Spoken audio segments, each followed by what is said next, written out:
വാഴ്ത്തപ്പെടട്ടെ.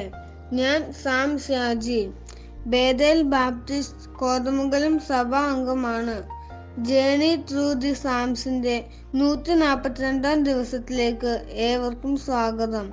ഇന്ന് നമ്മൾ ചിന്തിക്കുന്ന വേദഭാഗം സങ്കീർത്തനം 80-11 മുതൽ 19 വരെയുള്ള വാക്യങ്ങൾ.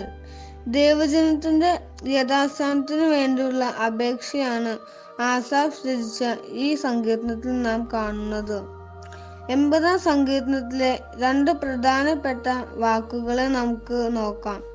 അതിൽ ഒന്നാണ് തിരിഞ്ഞു വരയണമേ എന്നത്. രണ്ടാമത്തെ പദമാണ് ജീവിപ്പിക്കണമേ എന്നത്.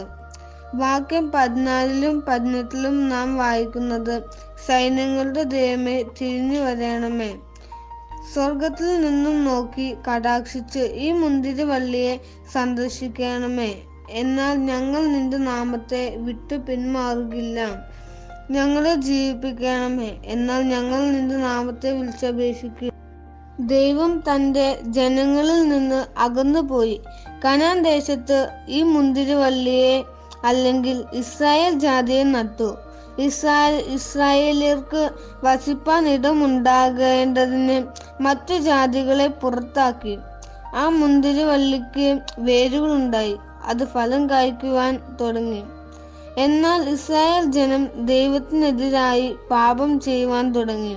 മറ്റു ജാതികളിൽ നിന്നും തികച്ചും വ്യത്യസ്തരായി ജീവിക്കേണ്ടതിന് പകരം അവർ മറ്റു ജാതികളെ അനുകരിപ്പാൻ തുടങ്ങി. അതുകൊണ്ട് ദൈവം പറഞ്ഞു, ഇതുപോലെ ജീവിക്കാനാണെങ്കിൽ അങ്ങനെ ജീവിച്ചോളൂ. ദൈവം തന്റെ സംരക്ഷണം അവരിൽ നിന്നും പിൻവലിച്ചു. 1 ശമൂവേൽ 4:21 പെട്ടകം പിടിക്കപ്പെട്ടു എന്ന് കേട്ടപ്പോൾ ഏലിയും ഫിനെഹാസും മരിച്ചു പോയതറിഞ്ഞ് ഫിനെഹാസിനുണ്ടായ മകൻ ഈഗാബോദ് എന്ന് പേരിട്ടു. അതിന്റെ അർത്ഥം മഹത്വം പോയി. ഇസ്രായേൽ ജനത്തിൽ നിന്നും ദൈവത്തിന്റെ മഹത്വം പോയതായി നമുക്ക് കാണാം. വാക്യം 12 മുതൽ 16 വരെയുള്ള വാക്യത്തിൽ അവർക്ക് വരുന്ന അനർത്ഥങ്ങളും അതേ തുടർന്നുള്ള അവരുടെ അനുധാപനവും നമുക്ക് കാണാം. എബ്രായർ 13:5 യേശു പറഞ്ഞു, ഞാൻ നിന്നെ ഒരു നാളും കൈവിടുകയില്ല, ഉപേക്ഷിക്കുകയുമില്ല എന്ന്. ദൈവം ഒരിക്കലും തന്റെ സാന്നിധ്യം എടുത്തു കളയുകയില്ല. എന്നാൽ അവൻ തന്റെ ശക്തിയും അനുഗ്രഹവും എടുത്തു കളയും.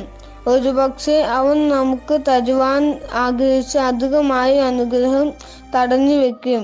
18-19 വാക്യങ്ങളിൽ ഒരു പുനർജീവനത്തിനുള്ള പ്രാർത്ഥനയാണ് നാം കാണുന്നത്. സൈന്യങ്ങളുടെ ദൈവമായ യഹോവേ, ഞങ്ങളെ യഥാസ്ഥാനപ്പെടുത്തണമേ, ഞങ്ങൾ രക്ഷപ്പെടേണ്ടതിന് തിരുമുഖം പ്രകാശിപ്പിക്കണമേ. ദൈവം ഒരിക്കലും നിങ്ങളെ ഉപേക്ഷിക്കുകയില്ല. എന്നാൽ നിങ്ങളുടെ ജീവിതത്തിലെ പാപം നിമിത്തം അവൻ തന്റെ ശക്തിയും അനുഗ്രഹവും ഒരുപക്ഷെ തടഞ്ഞു വെക്കും.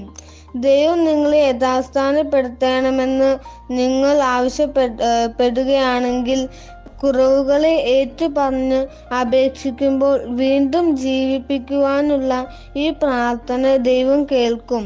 നിങ്ങളുടെ ഹൃദയത്തെ ശുദ്ധീകരിപ്പാൻ ദൈവത്തോട് ആവശ്യപ്പെടുക. ആസാഫിനെ പോലെ പ്രാർത്ഥിപ്പാൻ ദൈവം നമ്മെയും സഹായിക്കട്ടെ. നമുക്ക് പ്രാർത്ഥിക്കാം. ദൈവമേ, തെറ്റിപ്പോകാവുന്ന ഈ ലോകത്തിന്റെ ക്രിസ്തുവിന്റെ നല്ല അനുകാരികളായി ജീവിക്കുവാൻ യഥാസ്ഥാനപ്പെട്ട് സ്ഥിരതയുള്ള ഹൃദയം നൽകി സഹായിക്കണമേ. ആമേൻ.